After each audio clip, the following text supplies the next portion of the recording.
بن عبد الله بن جراح القرشي أبو عبيدة waxa uu dhashay 40 sano ka hor hijradii nabigeena Maxamed nabadgelyo naxariis korkiisa ha ahaatee taas oo ku beegan 584 miilaadiga waxa uu ahaa mid kamid ah hogaamiyaashii ciidamada ee muslimiinta iyo dagaalyahanadii dhifta ahaa ee soo maray muslimiinta waxa uu kamid ahaa Abu Ubayda saxaabadii ugu horeysay ee qaatay diinta islaamka islaamnimadiisana waxa sabab u ahaa saxaabigii weynaa ee Abu Bakr al-Sadiq Allah ka raali ahaadee waxa uu kamid ahaa Abu Ubayda saxaabadii la kowsatay dhibtii iyo hagardaamadii ay Quraysh ku haysay ama ku dhigtay muslimiinta waxa uu kamid ahaa saxaabadii loo yaqaanay muhaajiriinta kuwaas oo u hijrooday dhulkii Xabashida markii ay dhibtay Quraysh Abu Ubayda waa saxaabigii uu yiri nabigu nabadgelyo naxariis korkiisa ha ahaatee ummad kasta waxa ay leedahay mid aaminka ummadeeduna waa Abu Ubayda waxa uu ahaa Abu Ubayda nin dulqaad badan maskax badan dagaalyahanimo iyo adkaysi lagu tilmaamo wuxuu ka qayb galay tirooyin dagaal oo aad u badan sida dagaalkii weynaa ee caanka ahaa laguna gumaaday gaaladii Quraysh laguna magacaabi jiray Badr waxa uu ka dhigay dagaalka wacdaro aad iyo aad u heer sareeya isaga oo ahaa saxaabigii kaliya ee aabihii kurka ka gooyay markii ay dagaalka isku soo wajaheen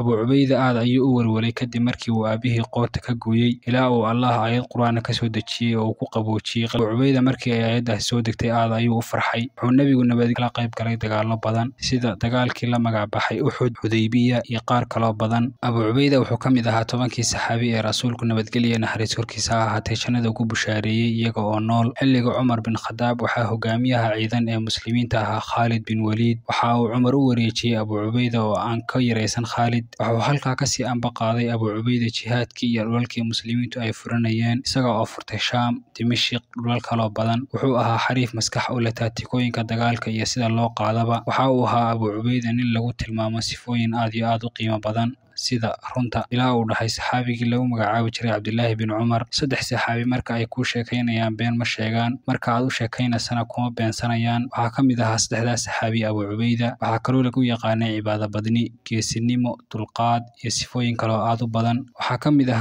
hadaladiisii Abu Ubayda qalbiga mu'minku waa sida shimbirta oo kale maalinkii intaas oo jeer ayuu isbedelaa waxa uu ahaa haliyay Abu Ubayda ilaa uu amiirkii muuminiinta Umar bin Khadaab uu dhahay hadii la dhihi lahaa adduunyada wax jecel oo lagu siiyay waxaan dooran lahaa ma jeclaan lahaa in la siiyo guri ay ka buuxaan rag Abu Ubayda oo kala ah Abu Ubayda isagoo oo ku sugan Shaam furashadii uu furtay kadib ayaa waxa halka ka dilaacay xanuunkii daacuunka Abu Ubayda isagoo oo ku sugan Shaam furashadii uu furtay kadib ayaa waxa halka ka dilaacay xanuunka daacuunka oo saameeyay guud ahaan reer Shaam ilaa uu geeriyooday xanuunka sanadii 18 ee hijriga Allah ka raali ahaadee